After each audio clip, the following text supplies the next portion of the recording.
본문 말씀은 예수님께서 고난을 받으시는 장면을 기록을 하고 있습니다.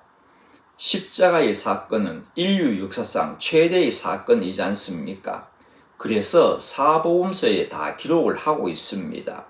그런데 사복음서의 저자들이 보는 관점이 조금씩 다르기 때문에 십자가의 사건을 정확히 파악하기 위하여서는 사복음서를 대조하면서 살펴보아야 할 것입니다. 제가 먼저 질문부터 하겠습니다. 예수님은 신문을 누구에게 그리고 몇 번 받으셨는 것 같습니까? 저희들이 잘 아는 빌라도에게서 한 번 받으셨다고 그렇게 생각하기가 쉽습니다. 그런데 예수님은 빌라도에게만 한 번 받으신 것이 아니라 무려 6번이나 받으셨습니다. 그 중에서 3번은 유대인한테서 받았고 나머지 3번은 이방인한테서 받으셨습니다. 처음에 신문한 자가 요한복음에 보면은 대제사장 안나스입니다. 안나스는 은퇴한 대제사장이지만은 대제사장이라고 그렇게 본문에는 대제사장들이라고 복수로 표현을 하고 있습니다. 아마도 존경의 표시일 것입니다. 그리고 두 번째로 신문한 자가 현직 대제사장인 가야바에게서입니다. 가야바는 은퇴 대제사장 안나스의 사위라고 그렇게 기록을 하고 있습니다. 여기서 베드로가 예수님을 부인하고 달기 웁니다. 새벽에 동이 트게 되는 것입니다. 그래서 아침이 되자 3번째로 산헤드린 앞에서 신문을 받게 되는 것입니다. 그러니 예수님께서 받으시는 신문이란 것은 밤새도록 받으신 것입니다. 그런데 첫 번째와 두 번째의 신문은 불법 재판입니다. 불법인 이유는 첫째가 밤에 몰래 하였기 때문입니다. 밤에 한 재판은 로마법상 불법입니다. 그리고 두 번째로는 대제사장의 개인 집에서 행했습니다. 재판은 법정에서 해야 하는 것이지 개인 집에서 해서는 되는 것이 아니죠. 이 2번의 불법 재판 때에는 예수님은 신문을 받으실 때에 답을 잘 하지 않으셨습니다. 불법인 걸 아시는 주님께서 답할 이유가 없지 않습니까? 본문의 앞부분은 불법 재판이었던 두 번째 신문이고 대제사장 가야바의 집에서 일어난 일이고 본문 후반부는 세 번째 신문으로 정식 재판이 벌어진 산헤드린의 공회에서 일어난 일을 기록을 하고 있습니다. 63절입니다. 지키는 사람들이 예수를 희롱하고 때렸다고 그렇게 기록하고 있습니다. 저는 오늘 구타에 대하여서 조금 살펴보았습니다. 성경의 기록을 보면은 예수님은 참 많이 맞으셨습니다. 잡히신 후 처음부터 맞으셨습니다. 이것은 구타입니다. 예수님이 제일 처음에 맞으신 것은 은퇴한 대제사장 안나스의 집에서 첫 불법 신문을 받으실 때였습니다. 그때의 상황은 이렇습니다. 안나스가 작정을 하고 예수님을 잡아오도록 했던 것 같습니다. 그래서 안나스 밤 늦게까지 잠도 안 자고 기다렸다가 예수님과 대면을 하게 됩니다. 잠도 안 잔 자는 또 있습니다. 바리새인, 서기관, 장로들 많은 사람을 밤을 새우게 되는 것이죠. 아마도 안나스가 기필코 오늘은 예수란 사람을 잡아올 테니까 그렇게 불러 모았을 것 같습니다. 그때의 첫 신문에서 안나스가 물은 내용이 요한복음 18장에 기록을 하고 있습니다. 18장 19절에서 21절 말씀입니다. 대제사장이 안나스입니다. 대제사장이 예수에게 그의 제자들과 그의 교훈에 대하여 물으니, 그러니 안나스가 예수님께 너가 뭘 가르쳤느냐고 그렇게 물은 겁니다. 그랬더니 예수님께서 이렇게 대답하신 것입니다. 내가 드러내 놓고 세상에 말하였노라. 모든 유대인들이 모이는 회당과 성전에서 항상 가르쳤고 은밀하게는 아무것도 말하지 아니하였거늘 어찌하여 내게 묻느냐. 내가 무슨 말을 하였는지 들은 자들에게 물어보라. 그들이 내가 하던 말을 아느니라. 내가 가르친 내용은 만민이 다 아는 사실인데 당신은 어찌하여 모르십니까? 이러한 대답이셨습니다. 그런데 다른 의미로서는 나는 공개적으로 가르쳤는데 당신은 어찌하여 이렇게 불법으로 몰래 이렇게 재판을 하십니까? 그러한 뜻도 포함된 말씀입니다. 이 대답에 안나스는 당황을 했던지 아무 대답을 하지 못합니다. 아무리 노련하고 관록 있는 안나스였지만 그렇지 않습니까? 예수님 앞에서 그 인간의 지혜, 관록, 장깨가 통하지 않은 것이죠. 안나스가 아무 대답을 못하니까 바로 그때였습니다. 성전 경비원이 예수님을 치게 됩니다. 쳤다는 이 말, 여러분, 경비원이 손에 아무것도 들지 않고 있겠습니까? 곤봉 같은 거라도 들고 있지 않겠습니까? 이것으로 때린 것입니다. 그 이후 신문을 받으실 때마다 구타를 당하게 되십니다. 오늘 본문의 앞부분은 두 번째의 신문의 이야기라고 말씀을 드렸습니다. 이때도 맞죠. 그 다음 누구에게 끌려갑니까? 빌라도에게 끌려갑니다. 빌라도에게서도 맞고요. 그 다음 빌라도가 누구에게 보냅니까? 헤롯에게 보냅니다. 헤롯에게 보냈더니 헤롯이 뭐라고 합니까? 23장에 보면 보라 그가 행한 일에는 죽일 일이 없느니라. 그러므로 때려서 놓겠노라. 또 맞으신 것입니다. 여러분, 예수님이 십자가 달리시기 전에 한 군데서만도 아닙니다.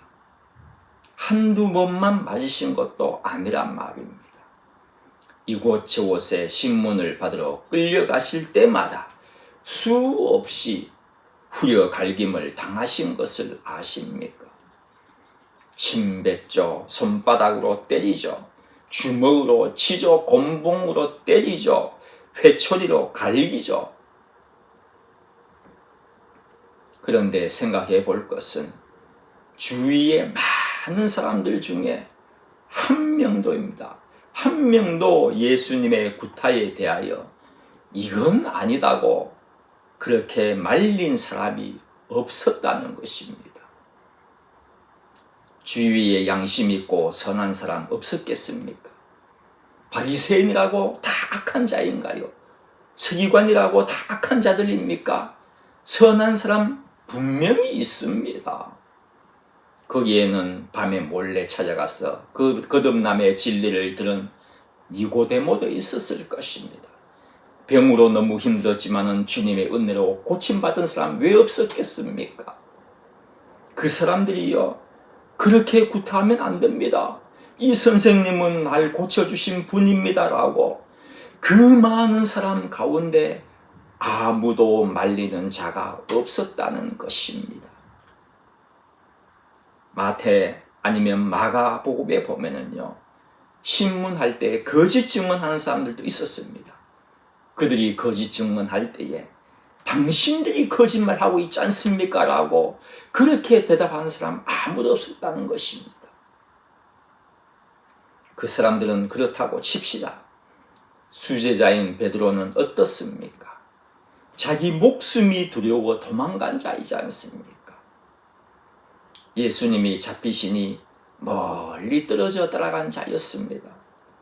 예수님을 도와드리려고 간 것이 아니라 어떻게 되는지가 궁금해서, 아니면은 그 역경에서 주님은 또 어떤 기적을 베푸셔가지고 이 난간에서 헤쳐나오실까? 그것이 보고 싶었던 것이 아닐까요? 베드로는요, 완전 구경꾼이 된 것입니다. 만약에 베드로가 때리지 마세요, 그분은 하나님이십니다라고 수제자답게 말을 하였다면 어떠했을까요? 베드로도 분명 같이 구타를 당할 수도 있겠죠. 그렇다면 그 모습을 예수님이 그냥 보고만 계실까요? 예수님께서 잡히시는 밤에 자신을 잡으러 온 그 사람들 검과 뭉치를 들고 왔습니다. 사람 한 명 잡는데 무슨 검과 뭉치 관계가 필요합니까? 완전 깡패들이죠. 깡패들이 찾아왔습니다. 그때에 예수님께서 뭐라 하셨는 줄 아십니까? 나를 잡으러 온 것이기에 나의 제자들은 돌려보내라고 그렇게 해서 돌려 다 보냈습니다. 그렇게 하신 주님이신데 베드로가 맡고 있는 그 모습을 그냥 보고만 계실까요? 예수님은 그렇게 말씀하셨을 겁니다. 이 제자는 내 제자다. 때리지 말고 그냥 돌려보내세요. 그리고 주님은 베드로에게 말씀하셨을 겁니다. 베드로야, 돌아가라. 하나님의 일을 방해하지 말라. 이렇게 돌아갔더라면 얼마나 멋진 장면이었겠습니까? 수제자인 베드로도 구경꾼이 된 것입니다. 천지를 지으신 예수님이 인간에게 희롱을 당하고 구타를 당한 것을 저희들은 지금 이 지면으로만 보고 있지 않습니까? 그때의 상황을 정확하게 보고 계시는 하나님은 어떠하셨을 것입니까? 꼭 참으신 하나님. 64절에 보면은요, 그것도 모자라가지고 눈을 가리고 때려놓고서는 누가 때렸는지 알아맞혀보라고 그렇게 말하고 있지 않습니까? 이런 표현이 바를 것입니다. 하늘에서 천사가 예수님을 때린 자를 박살내기 위하여 가지고 뛰쳐내려가려고 하는데 하나님께서 잡으신 것이 아닐까요? 야, 됐다, 그만해라. 이보다 더 모욕은 없습니다. 십자가의 형벌만 해도 엄청난 모욕인데 그 길을 가기 전부터 이렇게 욕을 받으셔야만 했다는 것입니다.